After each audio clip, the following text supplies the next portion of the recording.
భారతదేశంలో అణు విద్యుత్ ప్లాంట్లు భారీ ఎత్తున పెట్టాలనుకుంటున్నారు. అతి తక్కువ కరెంట్ అంటే 50 పైసలకి 75 పైసలకి కరెంట్ రావాలి. ఎందుకంటే రాబోయే రోజుల్లో ఇప్పుడు ఈ గూగుల్ డేటా సెంటర్‌లు ఇట్లాంటి డేటా సెంటర్‌లన్నిటికి ఇండియా హబ్ కాబోతుంది. వాటికి కరెంట్ కావాలి. రెండో పక్కన ఏదైతే మనం కొత్తగా ఇక్కడికి రావాలనుకుంటున్నటువంటి ఇండస్ట్రీస్‌కి వీటికి ఎప్పుడు కరెంట్ కోత లేకుండా చూడాలంటే ఇప్పటికే 24 అవర్స్ కరెంట్ భారతదేశం అంతా మోడీ వచ్చాక బిగిన్ చేసుకొచ్చారు. అది ఎక్కడా లోటు లేకుండా చూసుకోవాలంటే రాబోయేటటువంటి రోజుల్లో మరిన్ని ఇండస్ట్రీస్ రావాలంటే పవర్ ప్రొడక్షన్ కావాలి. దీనికి తక్కువ ఖర్చుతో కరెంట్ వస్తే అమెరికా, యూరప్ దేశాలు కూడా ఇక్కడికే వస్తారు. ఆ దిశగానే మోడీ సర్కార్ అడుగులు వేస్తుంది. దీనికి అణు విద్యుత్ కావాల్సి ఉంటుంది.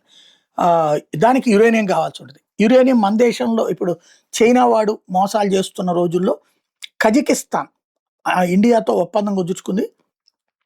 $4 బిలియన్ యురేనియాన్ని భారతదేశానికి సప్లై చేయబోతోంది.